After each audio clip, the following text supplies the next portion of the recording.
ይህ ሰው በእግር ኳሱ ዓለም ሊገኝ የሚችለውን ክብር፣ ዝናና ስኬት ሁሉ በእጁ አስገብቷል። 8 የባላንዶር ሽልማቶች፣ 4 የሻምፒየንስ ሊግ ዋንጫዎች፣ ስፍር ቁጥር የሌላቸው የክለብ ስኬቶች፣ የግል ክብረ ወሰኖችና በቢሊዮን የሚቆጠሩ የደጋፊዎች ፍቅር። በአጠቃላይ እግር ኳስ ለአንድ ሰው ልትሰጥ የምትችለውን ማማ ሁሉ ተቆጣጥሯል። ነገር ግን ይህ ሁሉ አንጸባራቂ ስኬት ለአንዲት ሰከንድ እንኳን ሊያስረሳው ያልቻለው በልቡ ውስጥ የደም እንባ የሚያስለቅሰው አንድ ትልቅ ጠባሳ ነበረው። እሱም የዓለም ዋንጫ ነው። ለብዙ ዓመታት ይህ ስም በአርጀንቲና ምድር ላይ የክብር ሳይሆን የውዝግብ ስም ነበር። ለሀገር ልብህ አይመታም፣ ለባርሴሎና እንጂ ለሀገር አትጫወትም እየተባለ በትውልድ ሀገሩ ስሙ ሲጠለሽና ስነ ልቦናው ሲሰበር የኖረበት ታሪክ ለብዙዎቻችን እንግዳ አይደለም። ዛሬ በአፕል ቲቪ የቀረበውን የሜሲን ዶክመንተሪ መነሻ በማድረግ ታሪኩን እንቃኛለን። I'm just a chill guy, I just like to take it easy.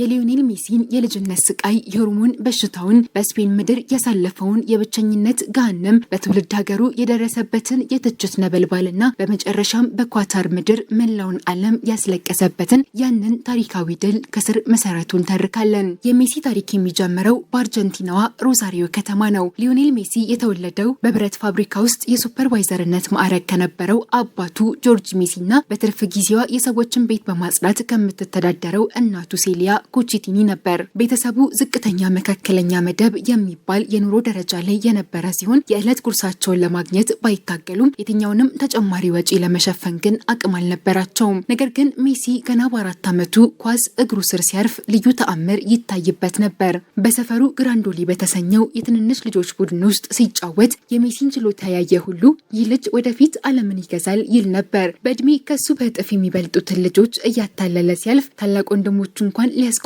አልቻሉም ነበር። ቀጥሎም ወደ ታዋቂው ኒውዌልስ ኦልድ ቦይስ ታዳጊ ቡድን አቀና። በዚያም የ87ቱ ማሽን እየተባለ በሚጠራው ቡድን ውስጥ በመቶዎች የሚቆጠሩ ጎሎችን አስቆጠረ። ነገር ግን ሜሲ ገና በ11 ዓመቱ መላውን ቤተሰቡን ያስደነገጠ ከባድ ነገር ደረሰበት። የእድገት ሆርሞን እጥረት እንዳለበት በሕክምና ተረጋገጠ። ይህ ማለት ሰውነቱ ከሌሎች ልጆች እኩል አያድግም፣ አጥንቶቹም አይጠነክሩም። ስፖርቱ ብቻ ሳይሆን ሕይወቱም አደጋ ላይ ወደቀ። በጊዜው ሕክምናው በጣም ውድ ነበር። ሕፃኑ ሜሲ በየቀኑ ራሱ እግር ላይ መርፌ መውጋት ነበረበት። ወርሃዊ የህክምና ወጪው ደግሞ $900 በላይ ስለነበር የቤተሰቡ አቅም ሙሉ በሙሉ ተሟጠጠ። ሜሲን ለማስፈረም ፈልገው የነበሩት ታላላቆቹ የአርጀንቲና ክለቦች እንደ ሪቨር ፕሌት ያሉ ሳይቀሩ ህክምናውን አንችልም ብለው ፊታቸውን አዞሩበት። የሜሲ የእግር ኳስ ህልም ገና ሳይጀምር ሊቀጭ ጥቂት ብቻ ነበር የቀሩት። በዚህ አስቸጋሪ ወቅት ታዲያ ከባህር ማዶ የመጣ አንድ መልእክት የሜሲን ህይወት ለዘላለም ቀየረው። የስፔኑ ባርሴሎና ክለብ ስካውንቶች የሜሲን አስደናቂ ክህሎት የያዘ ቪዲዮ አዩ። የክለቡ ስፖርቲንግ ዳይሬክተር ካርለስ የልጁን ችሎታ ባየ ቅጽበት ተደመመ። ሌላ ክለብ እንዳይወስደው በመፍራትም የመጀመሪያውን ውል በምግብ ቤት ውስጥ በአቅራቢያው ባገኘው የወረቀት ሶፍት ላይ ፈረመ። ባርሴሎና የልጁን የህክምና ወጪ ሙሉ በሙሉ ለመሸፈንም ተስማማ። ሜሲ ገና በ13 ዓመቱ ትውልድ ሀገሩን፣ ጓደኞቹንና ግማሽ ቤተሰቡን ጥሎ ወደ ስፔን ተጓዘ። ነገር ግን በባርሴሎና ታዋቂው ማላሲያ አካዳሚ ውስጥ ህይወት አልጋ ባልጋ አልነበረችም። ሜሲ በጣም አይናፋርና ዝምተኛ ከመሆኑ የተነሳ የቡድን አጋሮቹ እንደ አማኑኤል ፋብሪጋዝ እና ጄራርድ ፒኬ ያሉ ይህ ልጅ ዱዳ ነው እንዴ ብለው ያስቡ ነበር። ከዚህም በላይ ከአርጀንቲና ፌዴሬሽን ፍቃድ በፍጥነት ባለማምጣቱ ምክንያት መጀመሪያ ላይ ለ6 ወራት ያክል በይፋዊ ጨዋታዎች ላይ መሰለፍ አልቻለም ነበር። ሌሊት በመኝታ ክፍል ውስጥ በትራሱ ራሱን ሸፍኖ በናፍቆት እያለቀሰ፣ ቀን ግን ሜዳ ላይ ሲገባ ቁጭቱን በኳስ ጥበብ ይወጣ ነበር። ህክምናው መስራት ጀመረ። ሰውነቱ አደገ። ጥበቡም ወደ ላቀ ደረጃ ተሻገረ። ብዙም ሳይቆይ ሜሲ ወደ ዋና ቡድን አደገ።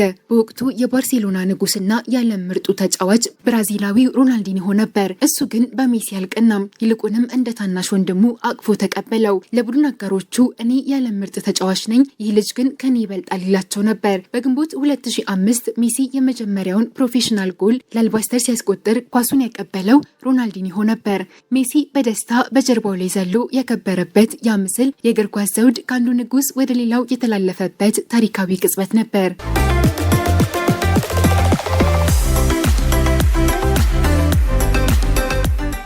በ2008 ፔፕ ጋርዲዮላ የባርሴሎና አሰልጣኝ ሆኖ ሲመጣ የሜሲ ታሪክ ሌላ ምዕራፍ ያዘ። ጋርዲዮላ ቡድኑን በሜሲ ዙሪያ ገነባው። አንድ ቀን ከሪያል ማድሪድ ጋር ከሚደረገው ታላቅ የኤል ክላሲኮ ጨዋታ በፊት ጋርዲዮላ ሜሲን እኩለ ሌሊት ላይ ወደ ቢሮ ጠራው። በቪዲዮ ላይ የማድሪድን ተከላካዮች ክፍተት አሳየውና ነገ በመስመር ላይ ሳይሆን በመሃል ትጫወታለህ አለው። በነጋታው ባርሴሎና ሪያል ማድሪድን በሳንቲያጎ በርናባው 6-2 በሆነ ውጤት ሲያሸንፍ ሜሲ ተአምር ሰራ። ከዚያ በኋላ የሻምፒዮንስ ሊግ ዋንጫዎችን አነሳ። በአንድ የውድድር ዓመት ውስጥ 91 ጎሎችን በማስቆጠር የመጀመሪያው ጌርድ ሙለርን የዓመታት ክብረ ወሰንም ሰበረ። በስፔንና በአውሮፓ ምድር ያሉ የኳስ አድናቂዎች ሁሉ ከመጠን በላይ ያመልኩት ነበር። ከፖርቹጋላዊው ክርስቲያኖ ሮናልዶ ጋር የነበራቸው ታላቅ ፉክክርም እርስ በርሳቸው ወደማይታመን የክህሎት ጫፍ ገፋፋቸው።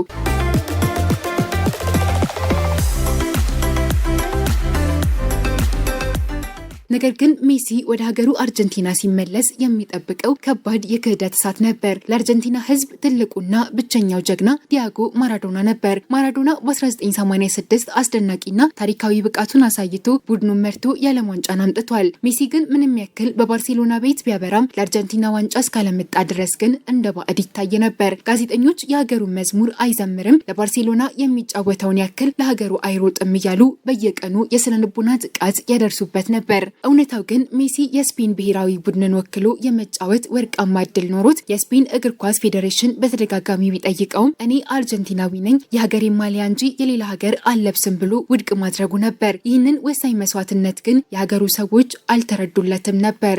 ሜሲ ሀገሩን ለመካስ የነበረው ብቸኛ አማራጭ ሜዳ ላይ ማሸነፍ ነበር። ነገር ግን እጣ ፈንታ ጨካኝ ሆነችበት። በ2014 በብራዚል የዓለም ዋንጫ አርጀንቲና እስከ ፍጻሜው ተጓዘች። ነገር ግን በጭማሪ ሰዓት ማሪዮ ጎትስ ያስቆጠራት ጎል የአርጀንቲና ልብ ሰበረችው። ሜሲ የውድድሩ ምርጥ ተጫዋች ተብሎ ለወርቅ ኳስ ቢመረጥም ያንን የወርቅ ዋንጫ እያየ በሀዘን በጎኑ ያለፈበት ትዕይንት በእግር ኳስ ታሪክ ውስጥ እጅግ ልብ ሰባሪ ምስል ሆኖ ተመዝግቧል።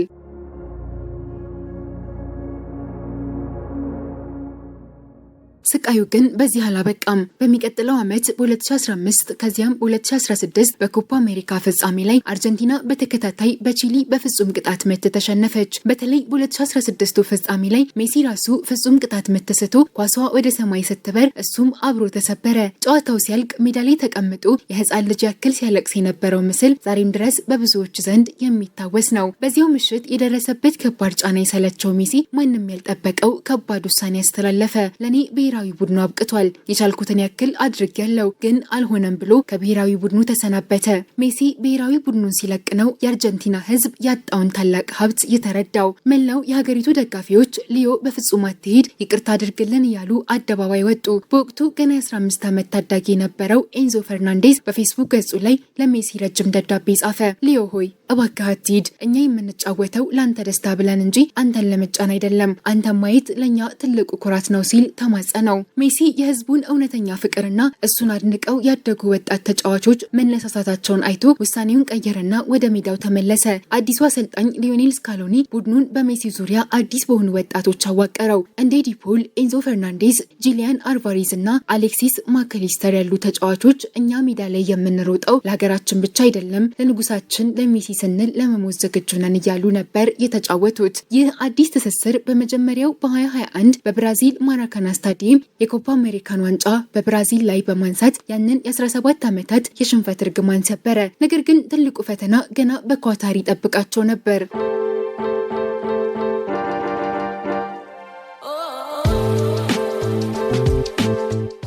የ2022 የኳታር ዓለም ዋንጫ የሜሲ የመጨረሻው እድል ነበር። ነገር ግን ውድድሩ እንደተጀመረ ያልተጠበቀ ማት ወረደባቸው። በመጀመሪያው ጨዋታ በሳውዲ አረቢያ 2-1 ተሸነፉ።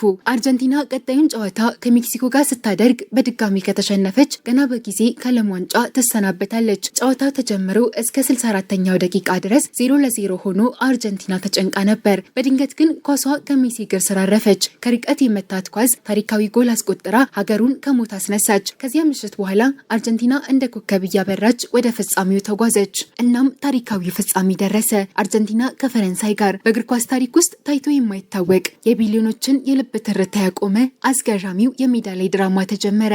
አርጀንቲና 2-0 እየመራች ሜሲ ዋንጫውን ሊጨብጥ ሲል ወጣቱ ኪሊያን ምባፔ ባልተጠበቁና አስደናቂ በሆኑ ጥቂት ደቂቃዎች ልዩነት ውስጥ 2 ጎሎችን አስቆጥሮ ጨዋታውን አቀጣጠለው። በጭማሪ ሰዓት ሜሲ 3ኛ ጎል አገባ። ምባፔ በድጋሚ በሃትሪክ መለሰ።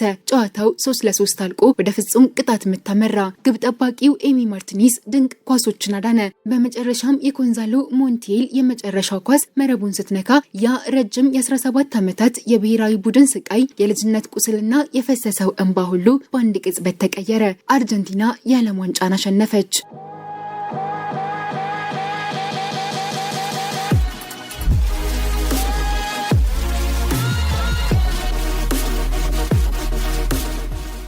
ሊዮኔል ሜሲ የልጅነት ህልሙን አሳካ። ያንን የወርቅ ዋንጫ በፍቅር ስሙ ወደ ሰማይ ሲያነሳ እግር ኳስ ለታላቁ ልጇ ሙሉ እውቅናዋን ሰጠች። ይህ ድል ካበቃ በኋላ በጥቅምት 2023 ሜሲ 8ኛ የባላንዶር ሽልማቱን በማንሳት የታሪክ መዝገብ ላይ ሙሉ በሙሉ ስሙን አጻፈ።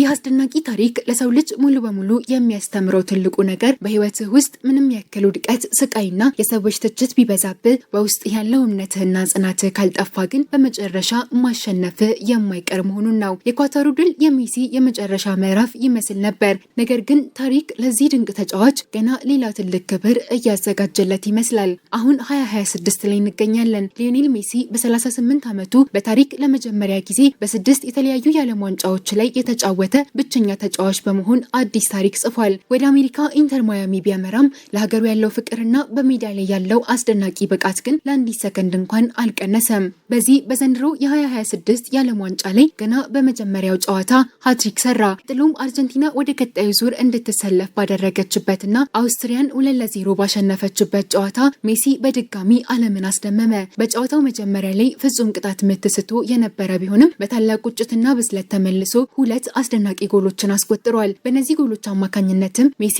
በዓለም ዋንጫ ታሪክ በአጠቃላይ 18 ጎሎችን በማስቆጠር የጀርመኑን ሚሮስላቭ ክሎዝን 16 ጎሎችና የብራዚሉን ማርታን 17 ጎሎች ታሪካዊ ክብረ ወሰን ሙሉ በሙሉ በመስበር በዓለም ዋንጫ ታሪክ የምንጊዜውም ከፍተኛ ጎል አስቆጣሪ በመሆን ብቻውን የክብር ማማ ላይ ተቀምጧል።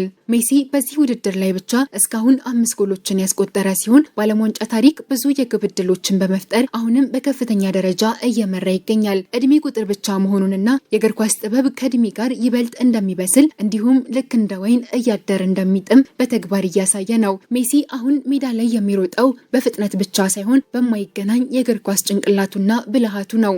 ይህ የ2026ቱ ተጋድሎ የሜሲን የምንጊዜም ታላቅነት ለዓለም በድጋሚ ያረጋገጠበት ወርቃማ የታሪክ ምዕራፍ ሊሆን እንደሚችል ገና ካሁኑ እየተመሰከረለት ነው።